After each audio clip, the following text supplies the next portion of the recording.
Two nations, two underdog stories. One stage, the FIFA World Cup. Tonight on Canadian soil, two teams that the world once ignored are about to write new chapters in football history. One is a host nation chasing its first ever World Cup win. The other is a war-torn country that rose from the ashes to compete with the best on the planet. This is Canada versus Bosnia and Herzegovina, and trust me, the backstory is just as dramatic as the match itself. Let's start with the hosts. Canada's World Cup journey began in 1986, when they qualified and competed in Mexico, placed in Group C alongside France, Hungary, and the Soviet Union. They suffered 3 defeats and exited without scoring a single goal.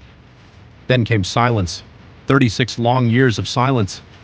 Canada returned in 2022 in Qatar after that painful absence, having dominated CONCACAF qualification, topping the table ahead of Mexico and the United States, finishing with more points than any CONCACAF qualifier in the round's history.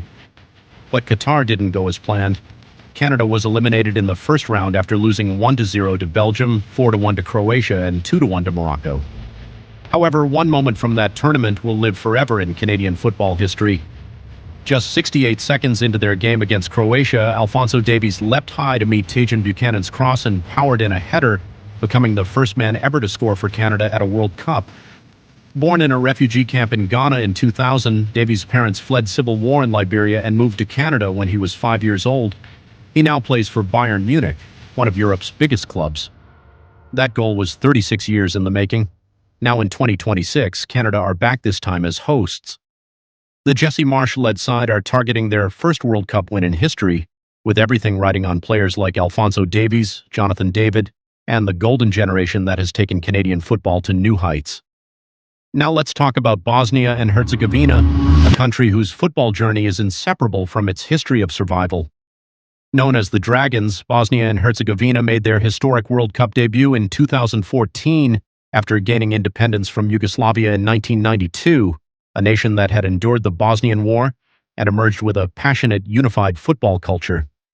Led by star striker Edin Džeko, Bosnia topped their qualifying group with an impressive 30 goals scored, with Džeko netting 10 of them on his own. At Brazil 2014, they were placed in the toughest possible group, alongside Argentina, Nigeria, and Iran. They lost to Argentina 2-1, but then did something that made the whole world sit up. They beat Iran 3-1, with Edin Džeko scoring a stunning pinpoint drive that became one of the highlights of that tournament.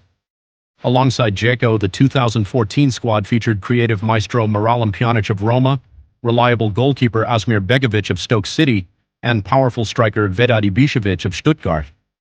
A team full of stars playing their hearts out for a nation of 3 million people.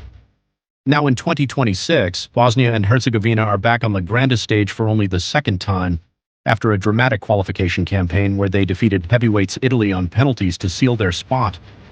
Here's the twist: these two sides have met before, and Bosnia and Herzegovina surprisingly hold the edge over Canada in their limited meetings. In their last 5 encounters, the record shows 0 wins for Canada and 5 draws. No wins for Canada. Not yet. So here we are, a host nation that hasn't won a single World Cup match in 40 years of trying, a Dragon side that beat Italy just to get here. On June 12, 2026, in Toronto, these two underdogs go to war and only one gets to start their tournament with 3 crucial points. Who do you think wins this one? Drop your prediction in the comments, and don't forget to subscribe, because every single day we're bringing you the untold stories behind the World Cup's greatest matchups. This is the World of Football TV. The game never stops here.